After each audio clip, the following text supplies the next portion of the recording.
Fox News Alert, we take you now to the University of Utah and Mitt Romney's remarks regarding Donald Trump. Listen. I'm not here to announce my candidacy for office, and I'm not going to endorse a candidate today. Instead, I'd like to offer my perspective on the nominating process of my party.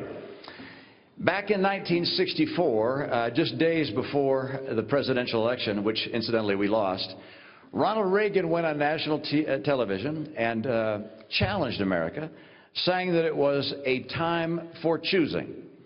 He saw two paths for America, one that embraced conservative principles dedicated to lifting people out of poverty and helping create opportunity for all, and the other, an oppressive government that would lead America down a darker, less free path.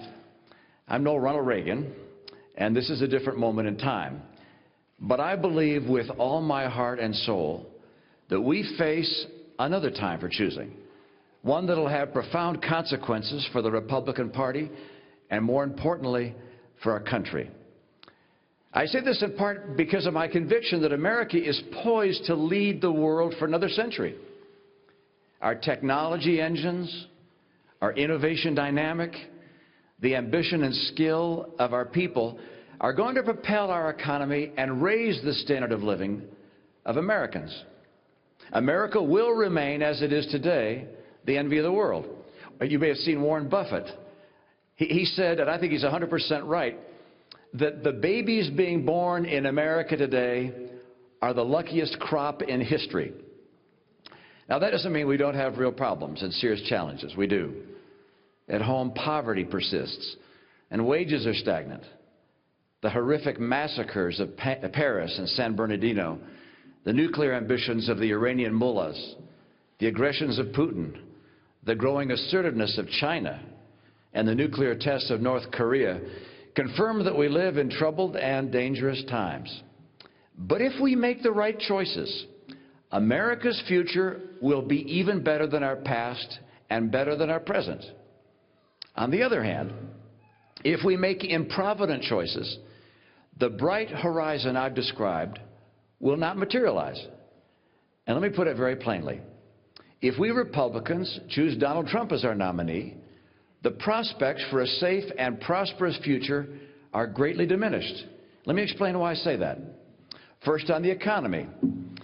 If Donald Trump's plans were ever implemented, the country would sink into prolonged recession.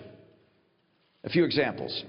His proposed 35% tariff-like penalties would instigate a trade war, and that would raise prices for consumers, kill our export jobs, and lead entrepreneurs and businesses of all stripes to flee America.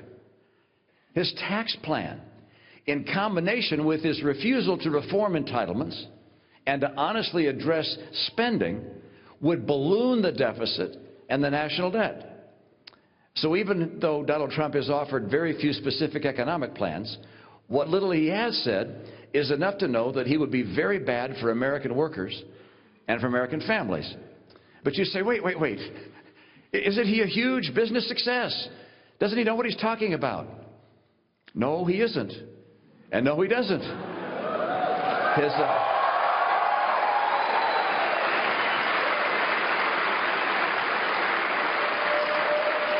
Look, his bankruptcies have crushed small businesses and the men and women who work for them. He inherited his business. He didn't create it. And whatever happened to Trump Airlines?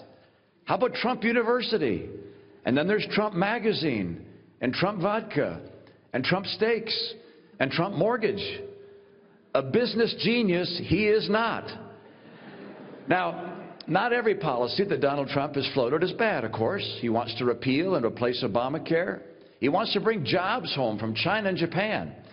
But his prescriptions to do those things are flimsy at best. At the last debate, all he could remember about his health care plan was to remove insurance boundaries between states. Successfully bringing jobs home requires serious policy and reforms that make America the place businesses want to come, want to plant, and want to grow. You can't punish business into doing what you want. Frankly, the only serious policy proposals that deal with a broad range of national challenges we confront today come from Ted Cruz, Marco Rubio, and John Kasich. One of these men should be our nominee.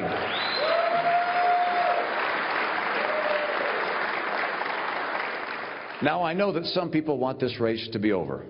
They look at history and say a trend like Mr. Trump's isn't going to be stopped. Perhaps. But the rules of political history have pretty much all been shredded during this campaign. If the other candidates can find some common ground, I believe we can nominate a person who can win the general election and who will represent the values and policies of conservatism. Given the current delegate selection process, that means that I'd vote for Marco Rubio in Florida and for John Kasich in Ohio and for Ted Cruz, or whichever one of the other two contenders has the best chance of beating Mr. Trump in a given state. Now let me turn to national security and the safety of our homes and loved ones. Mr. Trump's bombast is already alarming our allies and fueling the enmity of our enemies. Insulting all Muslims will keep many of them from fully engaging with us in their urgent fight against ISIS. And for what purpose? Muslim terrorists would only have to lie about their religion to enter the country. And then what he said about on 60 Minutes, did you hear this? It was about Syria and ISIS, and it has to go down as the most ridiculous and dangerous idea of the entire campaign season. Let ISIS take out Assad, he said, and then we can pick up the remnants. Now think about that. Let the most dangerous terror organization the world has ever known take over an entire country? This recklessness is recklessness in the extreme. Now, Donald Trump tells us that he is very, very smart. I'm afraid that when it comes to foreign policy, he is very, very not smart.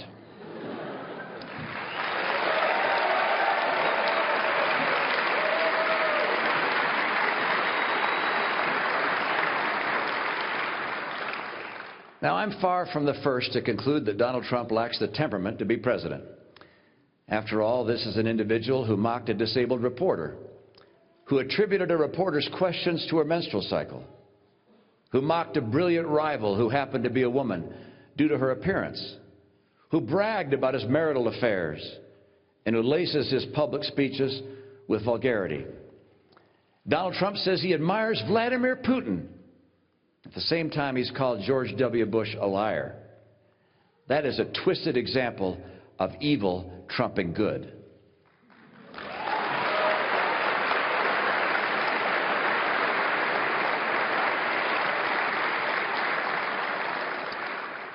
There's a dark irony in his boasts of his sexual exploits during the Vietnam War, while at the same time, John McCain, whom he has mocked, was imprisoned and tortured.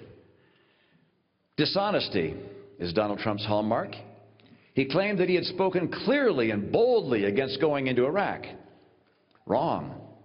He spoke in favor of invading Iraq. He said he saw thousands of Muslims in New Jersey celebrating 9/11. Wrong. He saw no such thing. He imagined it.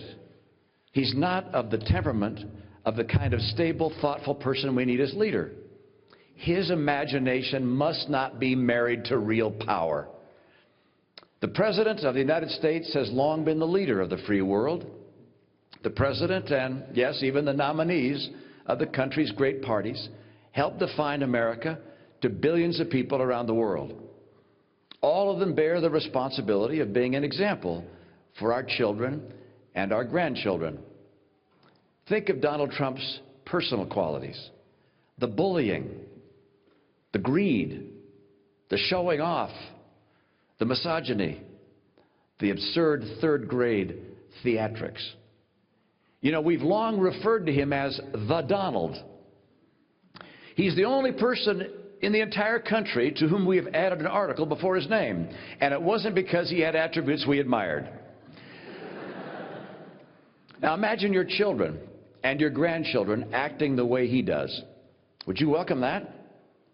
Haven't we seen before what happens when people in prominent positions fail the basic responsibility of honorable conduct? We have. And it always injures our families and our country. Watch, by the way, how he responds to my speech today.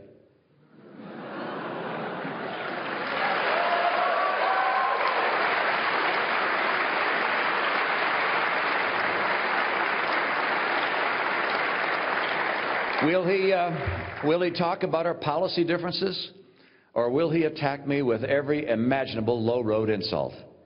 This may tell you what you need to know about his temperament, his stability, and his suitability to be president. Now, Mr. Trump relishes any poll that reflects what he thinks of himself.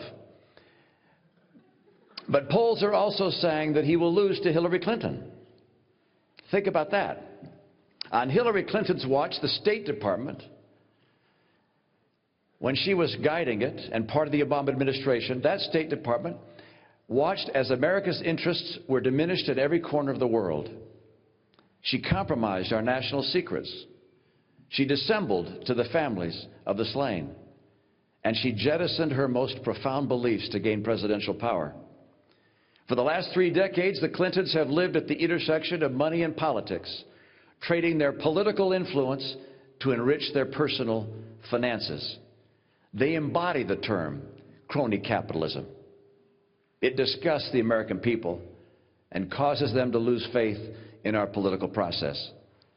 A person so untrustworthy and dishonest as Hillary Clinton must not become president.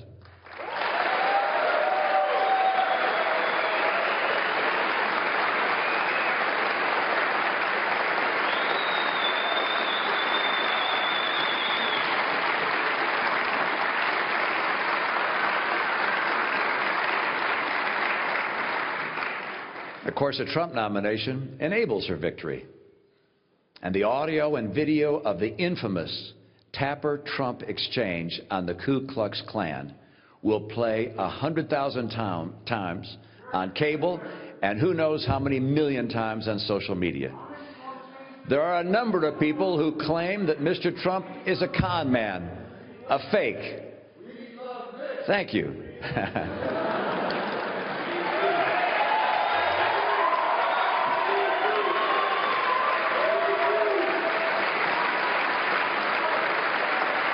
Let me say that again. There's plenty of evidence that Mr. Trump is a con man, a fake. Mr. Trump has changed his positions not just over the years, but over the course of the campaign. And on the Ku Klux Klan daily for 3 days in a row. We will only really know if he's a real deal or a phony if he releases his tax returns and the tape of his interview with the New York Times. I predict that there are more bombshells in his tax returns. I predict that he doesn't give much, if anything, to the disabled and to our veterans. I predict that he told the New York Times that his immigration talk is just that, talk. And I predict that despite his promise to do so, first made over a year ago, that he will never, ever release his tax returns. Never. Not the returns under audit, not even the returns that are no longer being audited. He has too much to hide. Nor will he authorize the release of the tapes that he made with the New York Times. If I'm right, you'll have all the proof you need to know that Donald Trump is indeed a phony.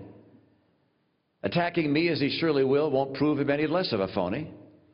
It's entirely in his hands to prove me wrong. All he has to do is release his back taxes like he promised he would, and let us hear what he said behind closed doors to the New York Times. You know, Ronald Reagan used to quote a Scottish philosopher who predicted that democracies and civilizations wouldn't last much longer than a couple hundred years. And John Adams wrote this: "Remember, democracy never lasts long. It soon wastes, exhausts, and murders itself. There never was a democracy yet that did not commit suicide." That's John Adams. I believe that America has proven these dire predictions wrong for 2 reasons. First, we've been blessed with great presidents, with giants among us. Men of character, integrity, and selflessness have led our nation from the very beginning. None were perfect. Each surely made mistakes. But in every case, they acted out of the desire to do what was right for America and for the cause of freedom. The second reason is because we're blessed with a great people. People who at every critical moment of choosing have put the interests of the country above their own. These two things are related. Our presidents, time and again, have called on us to rise to the occasion. John F. Kennedy asked us to consider what we could do for our country. Lincoln drew upon the better angels of our nature to save the Union. I understand the anger Americans feel today. In the past, our presidents have channeled that anger and forged it into resolve, into endurance and high purpose, and into the will to defeat the enemies of freedom. Our anger was transformed into energy directed for good. Mr. Trump is directing our anger for less than noble purposes. He creates scapegoats of Muslims and Mexican immigrants. He calls for the use of torture. He calls for killing the innocent children and family members of terrorists. He cheers assaults on protesters. He applauds the prospect of twisting the Constitution to limit First Amendment freedom of the press. This is the very brand of anger that has led other nations into the abyss. Here's what I know. Donald Trump is a phony, a fraud. His promises are as worthless as a degree from Trump University.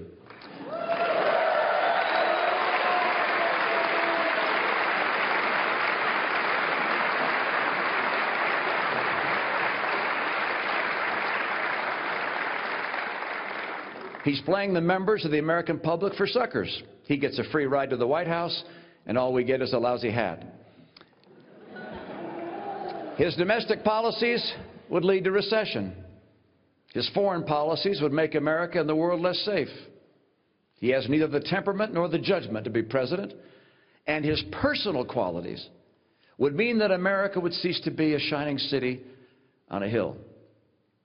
I'm convinced America has greatness ahead, and this is a time for choosing. God bless us to choose a nominee who will make that vision a reality. Thank you, and God bless you all. Thank you.